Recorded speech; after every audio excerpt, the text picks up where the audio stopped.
ચાલો વિદ્યાર્થી મિત્રો, આજે જે 13/4/24ના રોજ પરીક્ષા ચાલુ થઈ, દ્વિતીય સત્રાંત પરીક્ષા, એમાં ગુજરાતીનું ધોરણ 7નું પેપર આપણે જોઈએ. પ્રશ્ન એક એવું છે કે ફકરાને આધારે પ્રશ્નોના જવાબ લખો. તો અહીંયા પહેલો પ્રશ્ન છે, આપણે અભ્યાસનું મહત્ત્વ શા માટે સ્વીકારીએ છીએ?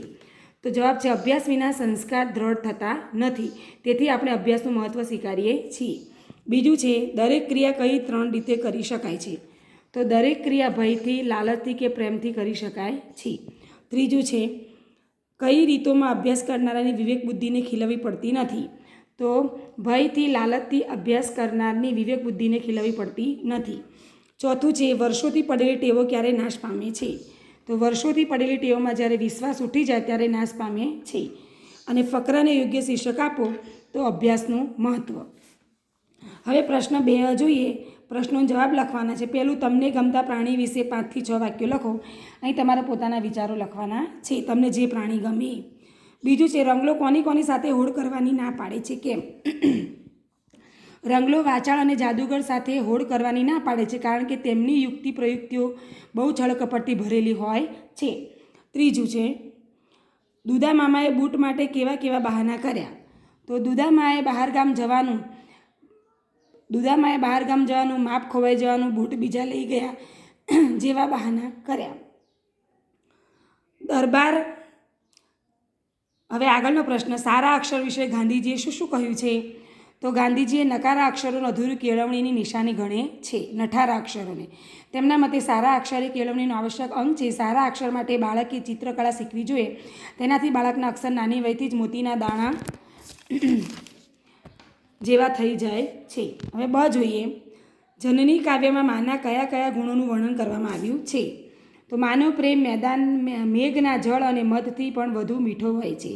એની આંખો અમૃતથી ભરેલી છે ને વેણ વહાલથી ભરેલા છે. એની ગોદ ચંદ્રની ચાંદનીથી સિંચેલી છે. માનવ પ્રેમ અચળ છે, તેનો પ્રેમ બારેમાસ એક સરખો રહે છે. બીજો જોઈએ આપણે, સાચા શૂરવીરમાં કયા કયા લક્ષણો હોય છે? જે દાન આપી શકે, જગમાં જજુમી શકે, તેમજ જગતની નિંદા સહન કરી શકે, એ સાચા શૂરવીરના લક્ષણો છે. ત્રીજું, સવારને સોનાના જેવી શા માટે કહેવામાં આવી છે? સોનું પીળું હોય છે. વહેલી સવારનો તડકો પણ પીળા પડતો હોય છે. આ તડકો સોનાની જેમ ચમકે છે એટલા માટે. પ્રશ્ન 3 જોઈએ. પ્રશ્નોના જવાબ આપવાના છે. ગાંધીજીએ ફારસી શીખવાનું શા માટે પસંદ કર્યું? સંસ્કૃતના શિક્ષક સખત હતા. સંસ્કૃતમાં ગોખવાનું પણ વિશેષ રહેતું, તેથી તેમને મુશ્કેલી પડતી. જ્યારે ફારસી શીખવનાર મૌલવી સાહેબ નરમ હતા.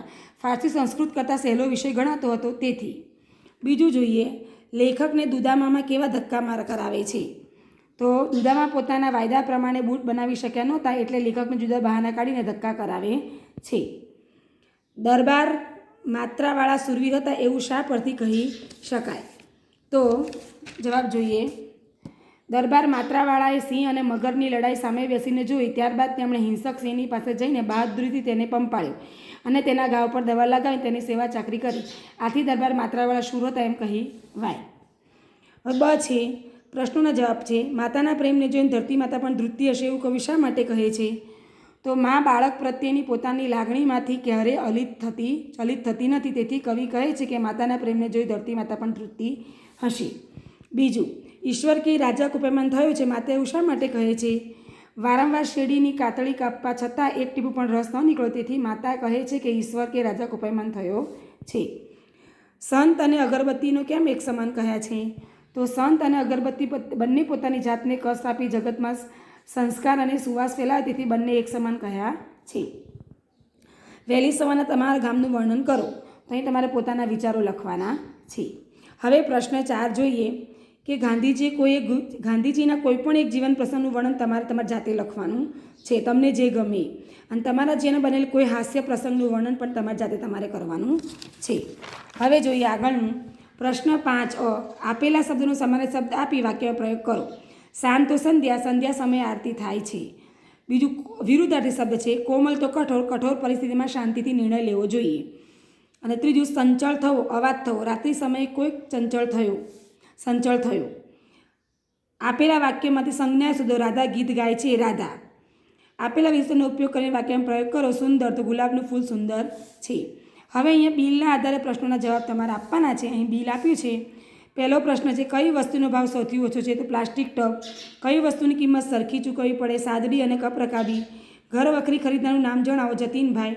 કઈ વસ્તુની સંખ્યા એક સરખી છે? પ્લાસ્ટિકની ડોલ, પ્લાસ્ટિકનો ટબ અને સાદડી સિવાયની બીજી વસ્તુ કહે તો કેટલું બિલ ચૂકવવું પડે? 1305 રૂપિયા. આ રીતે ફકરાના જવાબ આપેલા છે. હવે જોઈએ પ્રશ્ન નંબર 7 અ. વિચાર વિસ્તાર કરો. આપ બળે એકલ ખૂણે ધૂપ બધે પ્રસરણ, જગમાં એવા જન્મ્યા અગરબત્તીને સંત. તો અહીંયા આપણે અર્થ જોઈએ એનો કે સંત જેવા સ્વજન માણસો સંસારમાં પોતે કષ્ટ વેઠીને બીજાને પરોપકારના પાઠ ભણાવે છે. તે જ રીતે અગરબત્તી ઘરના એક ખૂણામાં પોતાની જાતને જલાવીને આખા ઘરમાં સુગંધ ફેલાવે છે. બીજું છે, સફળતા જિંદગીની હસ્તરેખામાં નથી હોતી, ચણાયેલી ઇમારત તેના નકશામાં નથી હોતી.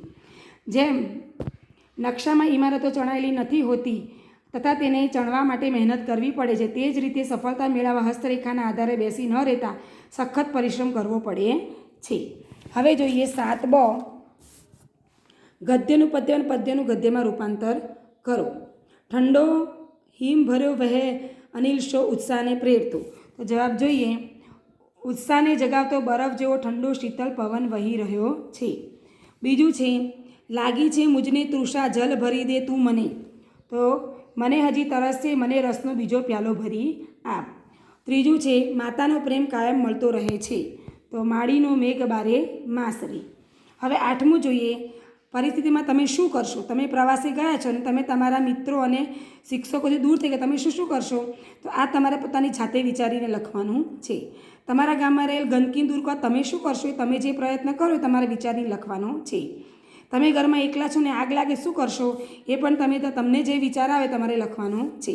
હવે પ્રશ્ન 9 છે, વાર્તા અથવા અહેવાલ લખવાનો છે.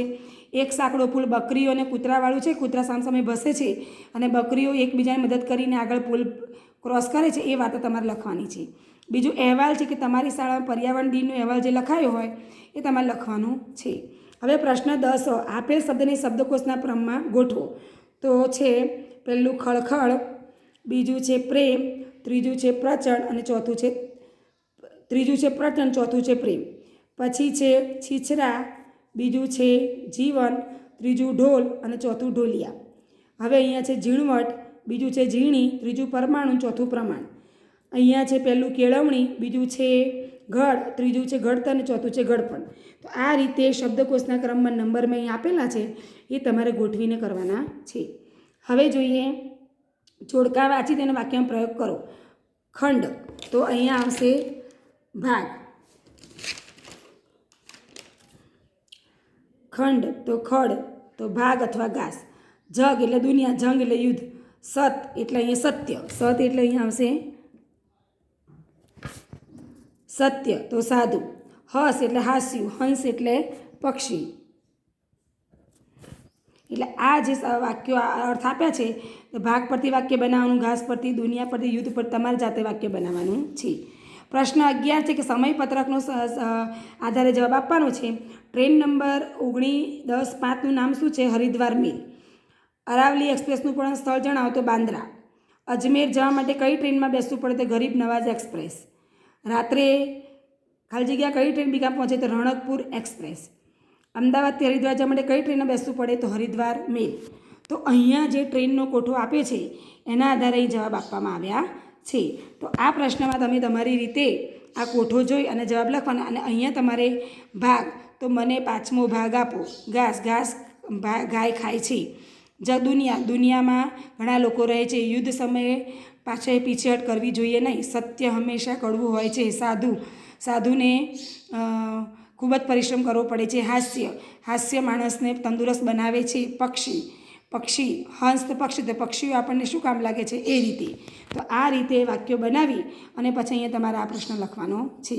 તો અહીં મારો વિડીયો પૂરો થાય છે. જો આપને મારો વિડીયો ગમે હોય તો લાઈક અને શેર કરજો અને મારી ચેનલને સબસ્ક્રાઈબ કરજો.